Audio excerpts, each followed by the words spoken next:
हाय दोस्तों, आज मैं आपको बताऊंगा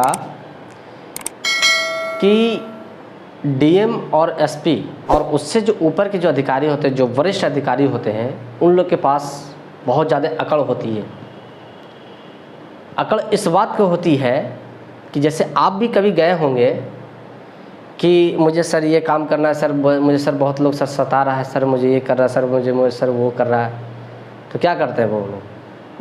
थोड़ा मना आपको तो जांच तो कर देते हैं, देख तो लेते हैं कि क्या दिक्कत और क्या गलतियां हैं, लेकिन वो पूरी तरह से काम नहीं करते हैं।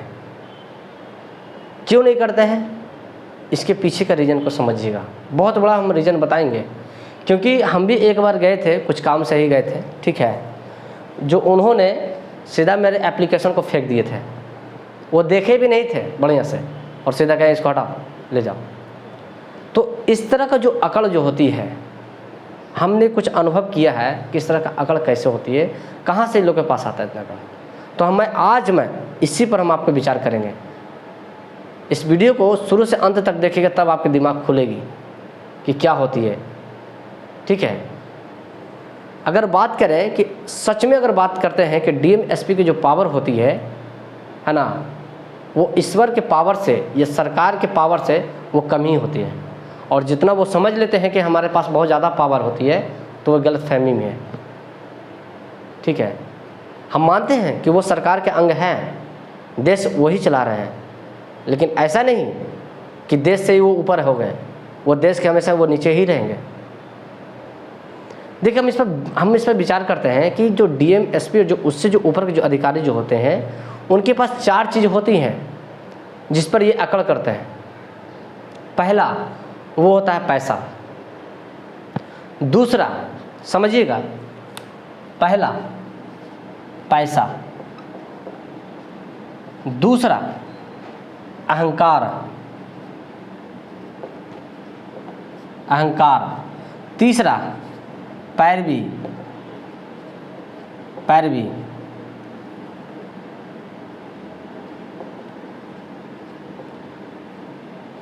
और चौथा भेदभाव।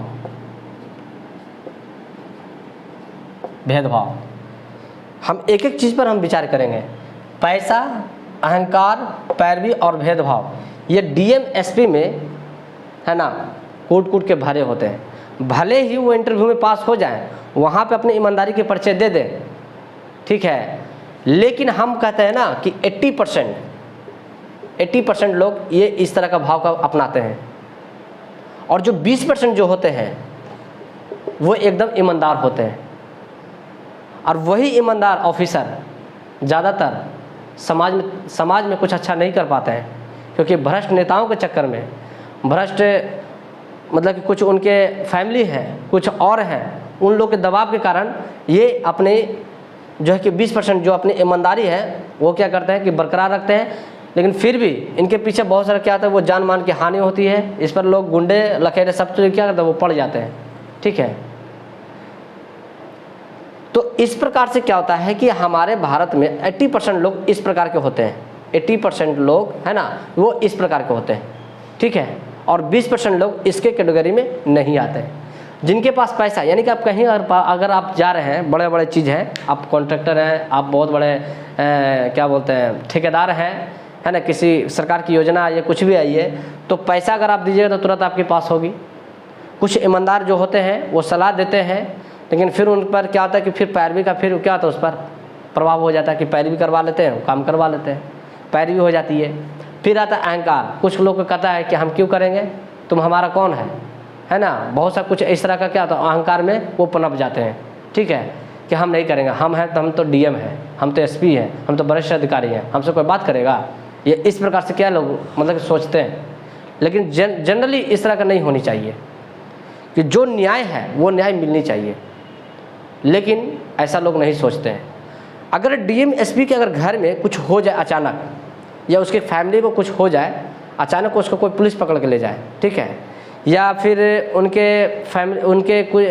यहाँ कोई मारपीट कर दे या कुछ भी कर दे, वो तुरंत क्या करते हैं, वो एक्शन लेते हैं। क्यों? क्योंकि वो अपना है, वो तुरंत वो एक्शन लेते हैं कि वो अपना है, लेकिन जनता उनके लिए क्या होता है, वो पराया हो जाते हैं। क्योंकि अगर जिस समय अगर न्याय दिलाने की जो क्षमता होती है उस समय न्याय क्यों नहीं मिल पाती है? कि उनके सामने यही 4 चीज़ें वो खुल जाती है सामने, वो दिमाग में पनपते रहते हैं, उनके दिमाग में चलते रहता है, पैसा मिल जाए हमको कहीं से, घूस, अहंकार उनके दिमाग में चलता रहता है कि हम क्यों करेंगे, जाइए आपके पास तो कोर्ट तो है ही है, आप करिए। क्योंकि हर डीएमएस के पास एक अपना पावर भी होती है जिससे कि वो अपना न्याय दिला सकते हैं तुरंत, लेकिन वो नहीं दिलाते हैं। ठीक है, अहंकार हो गया। फिर हो गया पैरवी। अगर मान ले आप नहीं कर रहे हैं तो फिर क्या होगा, मतलब कि जो मान ले जाए अगर कोई डीएम या एसपी अगर कोई ईमानदार हैं तो अगर वो ईमानदार अगर किसी गरीब को काम कर रहे हैं तो उस पर कुछ तरह कोई क्या था पैरवी करता है कि नहीं करो, छोड़ दो, तो उन पर क्या था वो दबाव होता है। वो एक ईमानदार ऑफिसर होते हैं, उन पर एक दबाव तरह से बन जाती है। तो हम सरकार को भी क्या करते हैं, इस पर हम दोष देते हैं। उसके बाद हम बात करते हैं भेदभाव। लोग सोचते हैं कि छोटा जात है, ये सब है ना, चुंगड़ है, सब ये सब हटा फेंको, भागो, उन लोग को मिलने तक नहीं देते हैं। और थोड़ा सा जो रहे थोड़ा ऊपर बड़ा जात के, ठीक है, उसके बाद देखे ना तुरंत क्या एंट्री दीजिए, बैठिए बैठिए बैठिए, तुरंत होगा। क्यों होता है भाई इस तरह का भेदभाव? और उस तरह के भेदभाव के कारण भी क्या होता है कि लोगों को काम नहीं हो पाता, कुछ लोगों का काम होता है, कुछ लोगों का काम नहीं हो पाता है। तो याद रखिएगा, जीवन में चाहे आप कितना बड़ा आदमी बन जाइए, लेकिन आप ईश्वर से आप छुप नहीं सकते हैं।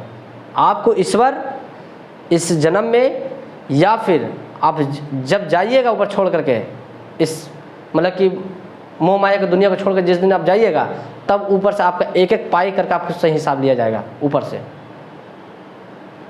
कि तुमने क्या किया जनता के साथ। नौकरी तो बहुत अच्छा की है, लेकिन जनता के साथ क्या किए आप, क्या न्याय दिलाए?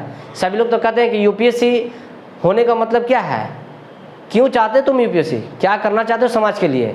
करना कुछ नहीं चाहता है, बस चाहता है बस यही कि हमारा पावर रहे, हम थोड़ा सा धौस में रहें और सबके पब्लिक को थोड़ा सा जो है कि दिखाएं अपना पावर, थोड़ा हम रुतबा में रहें। ये सबसे कुछ नहीं होता है, रुतबा और पावर सबसे कुछ होता ही नहीं है। अगर सही बात बतावें, जो ईमानदार अगर चपरासी भी अगर है ना तो वो डीएम के बराबर में है, ठीक है ना। इसलिए दोस्तों हम कहते हैं कि वैसा ईमानदार ऑफिसर बनिए कि जो 80% है उसको आप चेंज कर दीजिए। जो 80% जो आपका भ्रष्ट जो है डीएम एसपी, जो राजनेताओं लोग, जो देश के नेता हैं, उनको आप चेंज करिए। और चेंज तभी हो पाएगा जब आपके अंदर में है ना ये 4 चीज़ आपके अंदर में जब ये हट जाएगी तब। जानते हैं ये सब 80% जो है कहाँ से आते हैं?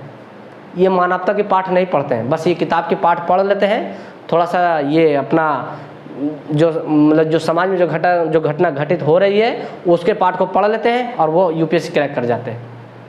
अगर जिस दिन वो मानवता के पाठ को पढ़ जाए, क्योंकि अंदर की जो प्रत्येक इंसान के अंदर की जो बुराइयां हैं, जो उनके पास जो कठिनाइयां हैं, अगर उसको पढ़ना सीख जाए और उसको कैसे मतलब कि उसको सोल्व किया जाए उसके बारे में अगर वो सीख जाए ना, और वो पूरी ईमानदारी पूर्वक, तो मैं कहता हूँ ना कि वो भगवान के दर्जा के रूप में वो आ जाएंगे। ठीक है, बशर्ते बस जो भी चीज़ काम हो रही है वो ईमानदारी पूर्वक होनी चाहिए। तो इस प्रकार से हम कहते हैं ना कि आप जो भी चीज़ करिए, ठीक है, बशर्ते उसमें आप ईमानदारी जरूर बरतिए। चाहे आप पढ़ रहे हैं तो ईमानदारी रहिए, चाहे आप कोई भी पोस्ट पर, चाहे चपरासी हैं, चाहे आप पदाधिकारी हैं, चाहे वो आप ऊपर से वरिष्ठ अधिकारी हैं, चाहे कोई भी चीज़ है, आप ईमानदारी से काम करिए। आपको अगर आपके डिपार्टमेंट वाला अगर आपको नहीं सम्मान मिला, नहीं कुछ किए, कोई आपके नेता वगैरह नहीं कुछ कर पाए, तो आपको याद रखें आपको ईश्वर, आपको ऊपर वाले जरूर आपको आशीर्वाद देंगे और अगले जन्म में आप उससे ऊपर के पोस्ट आप पाइएगा। ये लिख लीजिए आप मेरे डायरी पे, ठीक है। ठीक है दोस्तों, बस हम इस वीडियो में मुझे बस इतना ही बताना था, ठीक है ना। तब तक के लिए धन्यवाद। जय हिंद, जय भारत।